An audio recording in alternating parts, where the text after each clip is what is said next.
I polished the walnut table myself that morning, not because anyone asked me to, not because I thought she'd notice. I did it because my wife used to do it every Sunday for 41 years, and 3 years after I buried her, I still couldn't sit down to a meal at that table without running a soft cloth over the wood first. It was the closest thing I had to praying. The dining room of my house sits at the back, looking out over the back porch and the long slope of grass that runs down to the lake. I'd lived in that house in upstate Vermont for 36 years. My wife and I bought it the summer our son was born, when the floors still creaked and the kitchen still had that yellow linoleum she hated. We tore the linoleum out together one weekend and laid down oak planks. She stained them herself. You could still see her thumbprint near the doorway if you knew where to look. I knew where to look.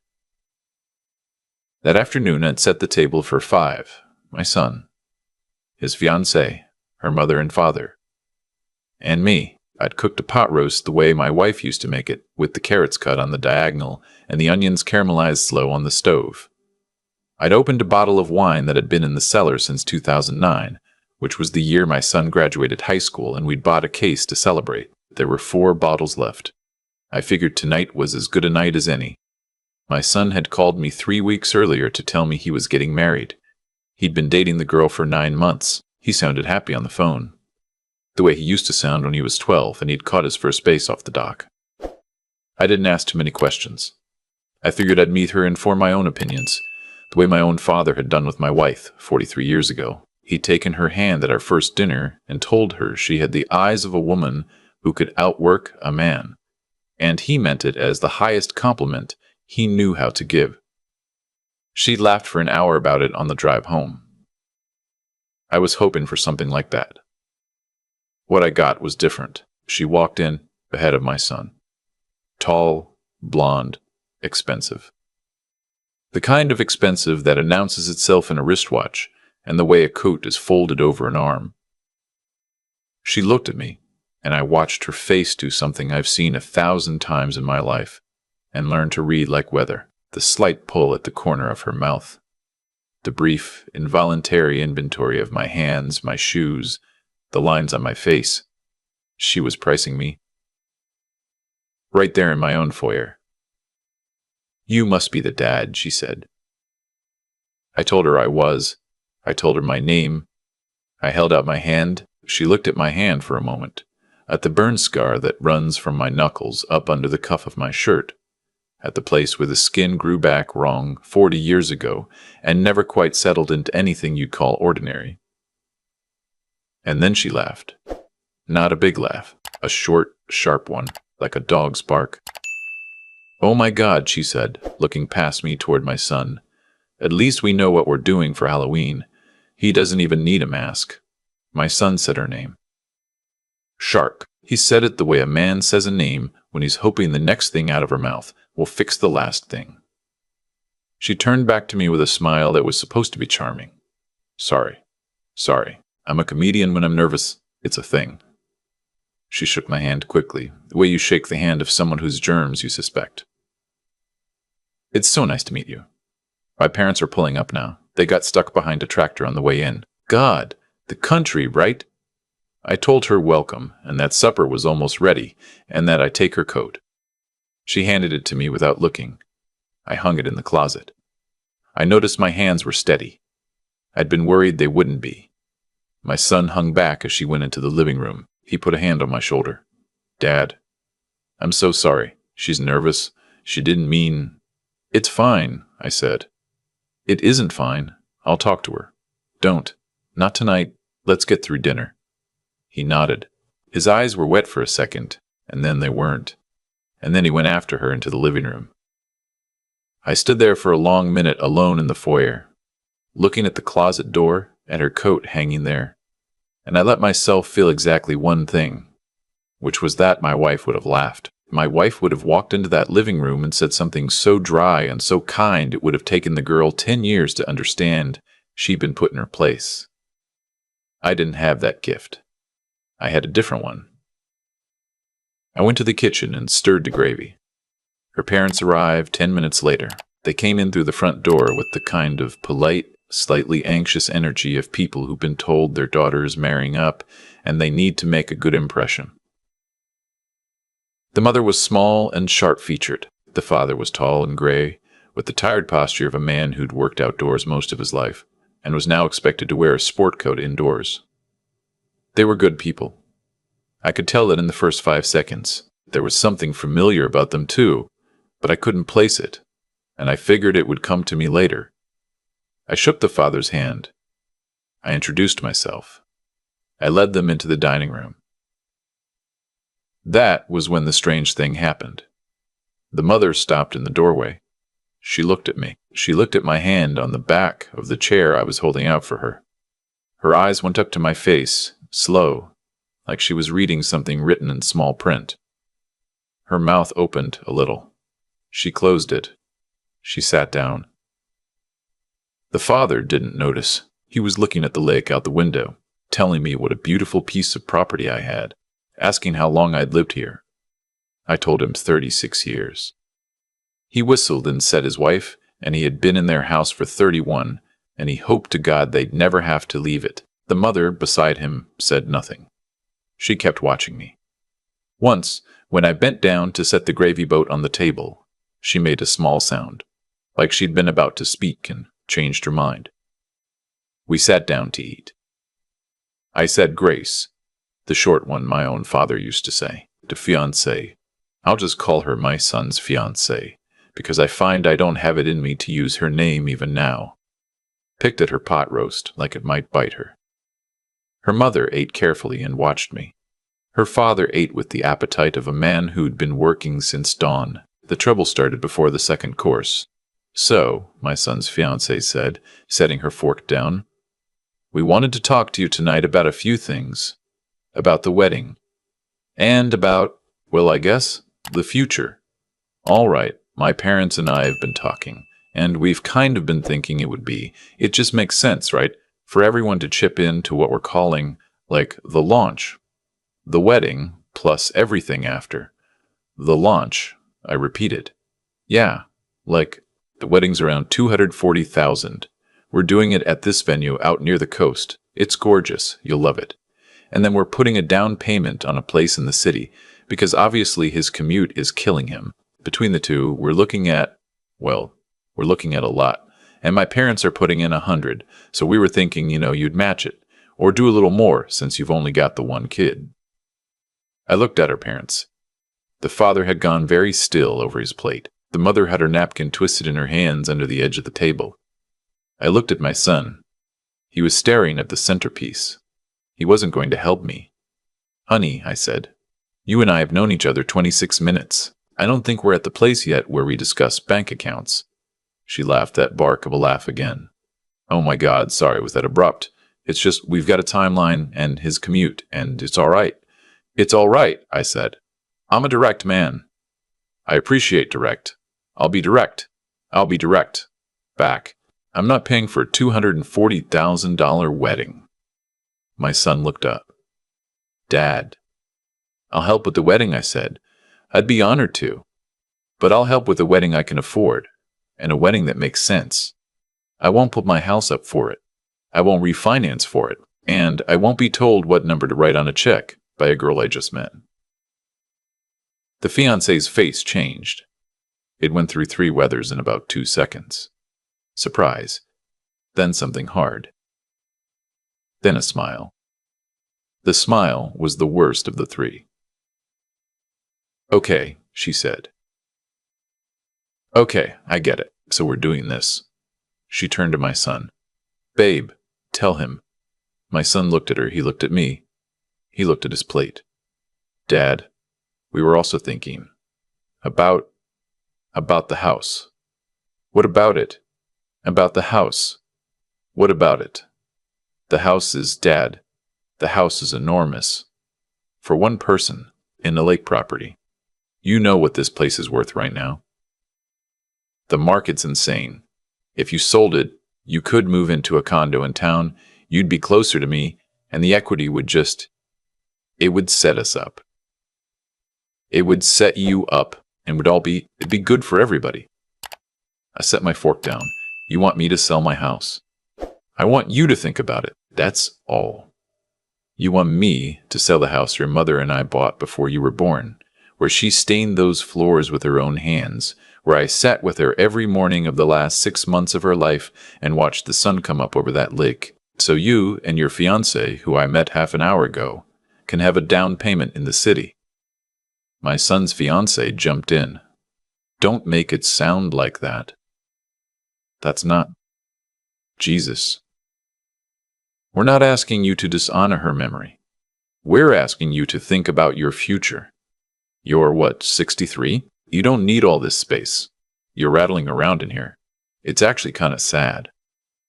The mother of the fiancé made a small sound across the table. A breath drawn in fast. Her husband finally seemed to notice she was upset. He put his hand on her arm. "Honey," he said, "are you all right?" She didn't answer him. She was looking at me again. Her eyes had filled, and one tear had escaped and run down her cheek and into the corner of her mouth, and she didn't lift a hand to wipe it away. "I'm sorry," she whispered. "I'm sorry, I'm sorry." "Mom," said the fiancé. "What's wrong with you, Mom?" The mother shook her head. "Nothing. I'm fine. I had a very clear thought just then. It came to me like a memory of something that had already happened. I thought, I know who this woman is. I've looked into this woman's face before, a long time ago, when it was much younger and full of a different kind of grief. But the thought wouldn't quite come into focus, and the table needed me, so I set it aside.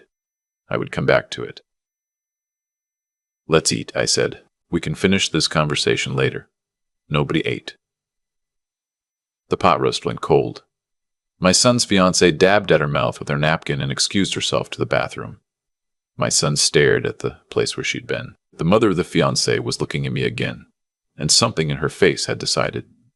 She stood up. "Excuse me," she said quietly. "I need a minute. I'm sorry. I need a minute alone." "The porch is just through there," I said.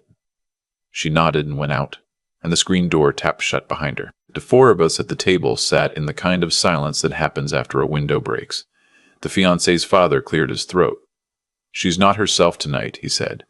"I'm sorry. I don't know what's gotten into her. It's all right." "I want you to know," he said, looking at his hands, "that we didn't agree to any $100,000. We didn't agree to anything. Our daughter she's gotten ahead of herself before. We've been working on it." "I'm sorry, Dad," said the fiancé, coming back in from the hallway and catching the last of it. "Don't. No, honey. I'm not going to sit here and, Dad, I'm not going to sit here and pretend that what you said to this man at the door was acceptable. Oh my God, it was a joke. It was not a joke. Mom!" The fiancé wheeled toward the porch. "Mom, can you come back in here, please? Dad's losing it." The mother of the fiancé came back through the screen door. Her face was wet. She was carrying something in her hand, a small folded thing the size of a wallet. I couldn't see what it was. She walked over to me, not to her chair, to me. She stopped a foot from where I was sitting, and she looked down at me, and her chin was trembling. "I have to ask you something," she said. "And I'm sorry. I'm so sorry to ask it like this in front of everybody. But I have to ask, because if I don't ask, now I won't sleep tonight. Go ahead. Were you, a long time ago, were you a firefighter?" The dining room went very still. My son turned his head slowly. The fiancé stopped halfway into her seat. "Yes," I said. 31 years. I retired 5 years ago." She made a noise. It was not a word. It was the sound a person makes when a wall they didn't know they were holding up gives way. "Where?" she whispered. "Where did you serve?" "Most of my career was in Hartford, the last 8 years, up here in Vermont." "Why?" She put a hand to her mouth. Her shoulders shook once, hard. "There was a fire," she said, "in Hartford, 26 years ago, in a 3-story walk-up on Sigourney Street." I didn't say anything. I didn't have to. My face was already moving without my permission. She unfolded the thing in her hand. It was a photograph. Old. Creased to softness at the edges. She held it out to me with both hands, the way a person holds out something fragile. It was a picture of a little girl, maybe 5, standing on a sidewalk with a foil emergency blanket around her shoulders, her face streaked with soot, her eyes huge, and kneeling next to her, with one knee on the concrete and one hand on her shoulder, was a man in turnout gear, with his helmet off and his hair plastered to his forehead with sweat. The man was looking at the little girl with the kind of look you only ever see on a person who has just made a deal with the worst part of God and gotten what he asked for. The man was me. 26 years younger. The little girl was the woman standing in front of me. No, the little girl was the fiancée. I lifted my eyes from the photograph. The fiancée was standing across the table, looking at the photograph in her mother's hands, and her face had gone the color of old paper. The mother of the fiancé was crying openly now, her hand still over her mouth, talking through her fingers. "I have looked for you," she said. "I have looked for you for 26 years. The fire department wouldn't give me your name. I wrote letters. I went down to the station 3 times. They told me you transferred, but they wouldn't say where. I thought you didn't want to be found. I made my husband stop looking. And now you are sitting at this table, and my daughter just..." She couldn't finish. The father of the fiancée had stood up at some point. He came around the table. He stopped beside his wife. He looked at the photograph. He looked at me. He put one big hand over his face. His shoulders started shaking. "Sir," he said, through his hand. "Sir," he said through his hand. "Sir, you pulled my baby girl out of a burning building. You ran in there twice. They told us it was twice. The second time, they thought you were dead in there. You went back in for our daughter." I remembered the fire. I had not thought about it in years, by which I mean I had thought about it almost every day, and had simply gotten very good at thinking about it without noticing. There had been 6 children in that building. We got 5 of them out on the first sweep. I was the one who realized we'd missed a count, which meant a 6th one was still in there, and I went back in. My helmet shield melted on the second trip. I don't remember bringing her out. I remember being on the sidewalk with her, and a paramedic pulling her away from me, and another firefighter putting his hand on the back of my neck and asking me my name to check that I was still myself.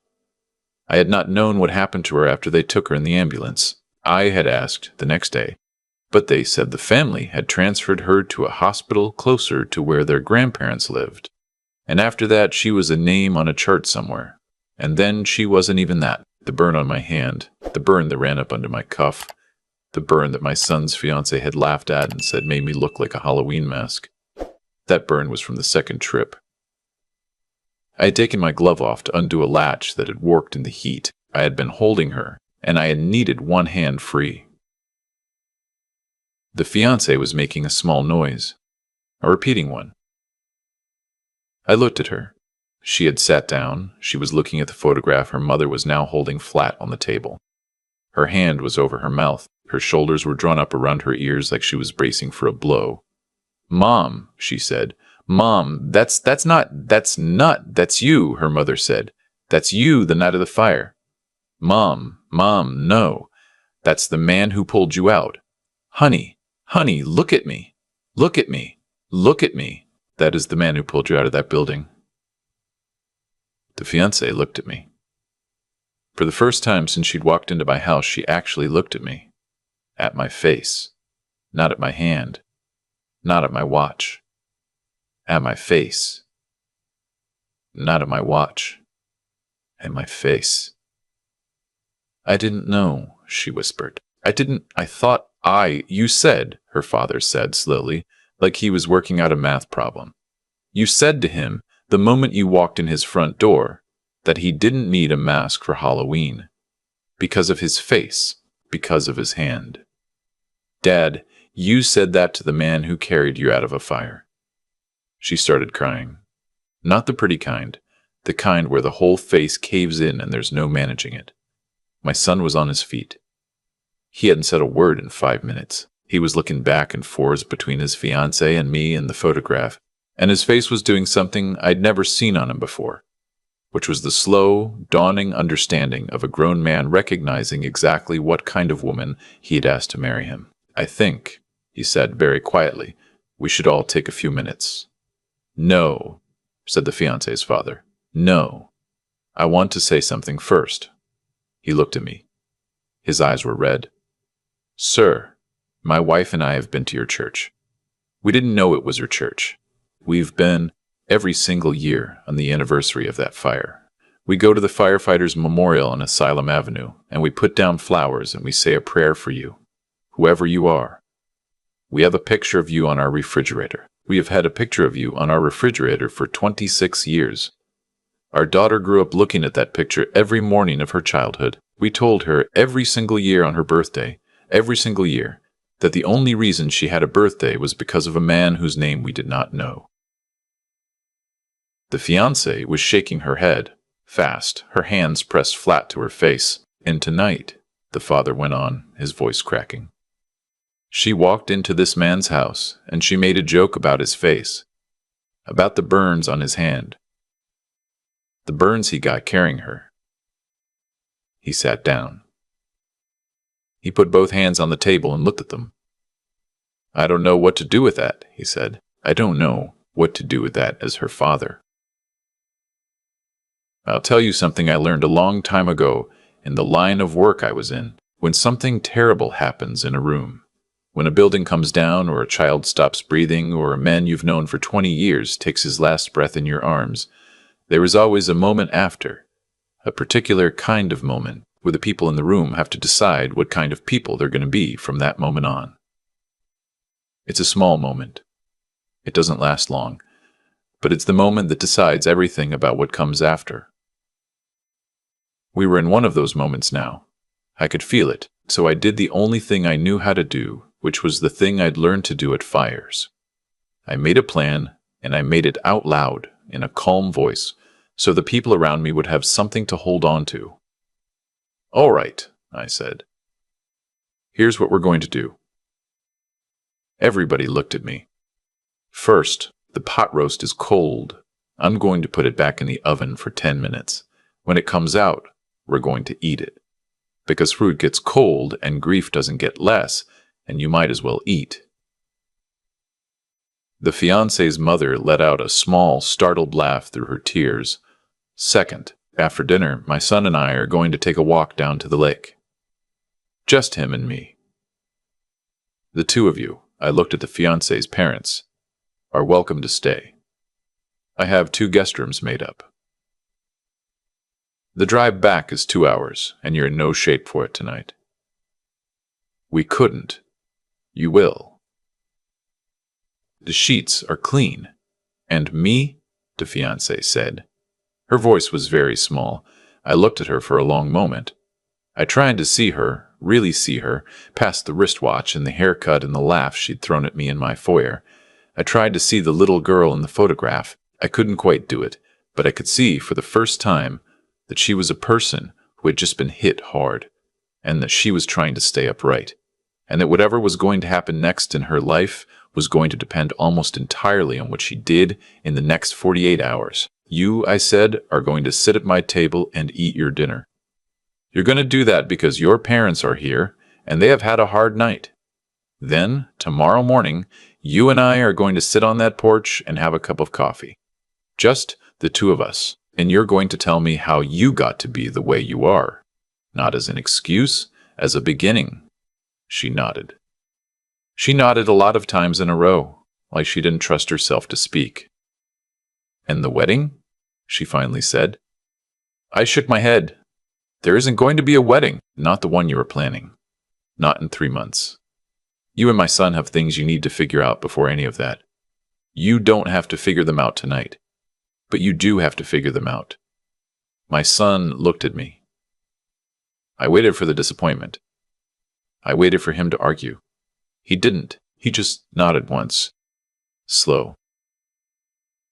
The same way I'd seen his mother nod 1,000 times when she finally agreed with something she'd been resisting. I put the pot roast back in the oven. We sat down. We ate.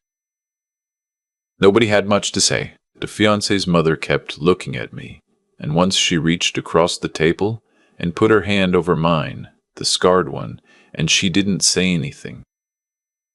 She just left her hand there for a long time. I thought about my wife. I thought about how she would have handled this, and I realized she would not have been gentler than I was. She would have been firmer. My wife had no patience for cruelty dressed up as humor. She used to say that the way a person treats someone they think is beneath them is the only character trait that matters, because everything else is performance. I kept thinking about what she'd said about character being revealed in those moments. And I knew, because I had been married to her for 41 years and I knew how she thought, that she would have told me one more thing if she'd been at the table. She would have told me to give the girl a chance to become a different person. Because she would have said, "You of all people know what it's like to walk out of a fire alive when you should have died in it. You owe that girl the same chance you got. Not the wedding, not the money, not the house, the chance." After dinner, my son and I walked down to the lake. We didn't talk for the first 10 minutes. We just walked. When we got to the dock, he sat down on the edge of it. I sat next to him. The water was very still. There was a loon out somewhere across the lake, making the sound a loon makes at night, which is the loneliest sound on earth, and also, somehow, the most peaceful.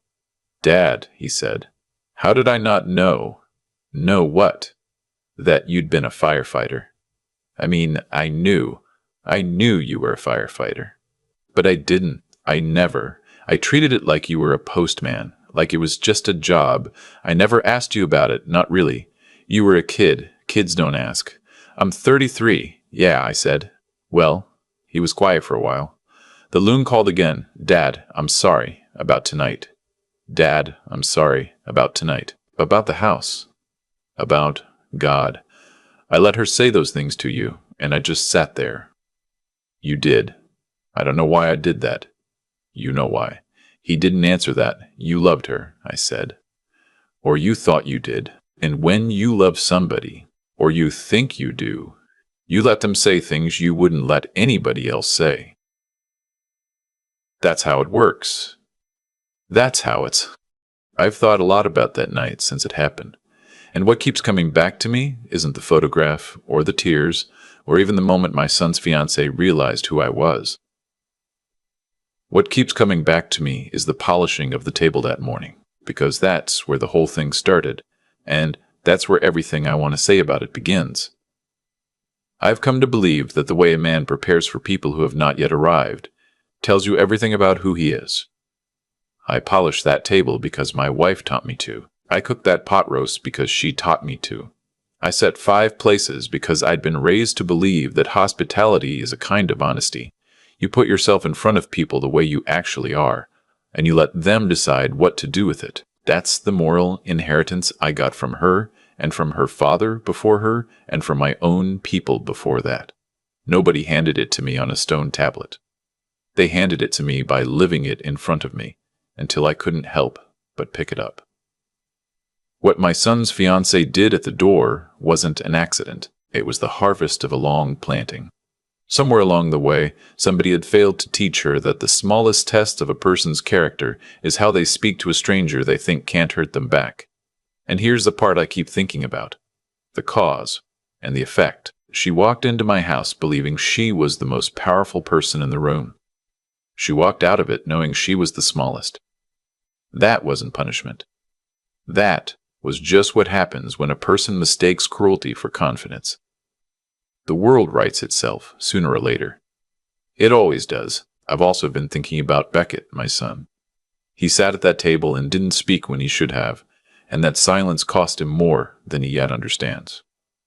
Loving someone is not the same as protecting them from the truth about themselves. The kindest thing he can do for that young woman now is hold her to a higher standard than she's ever been held to before. If he can do that, and if she can rise to it, they might have something. If he can't, or if she won't, then he'll have learned the most expensive lesson a young man can learn. But he'll have learned it before the wedding instead of after, and that is no small mercy. And me.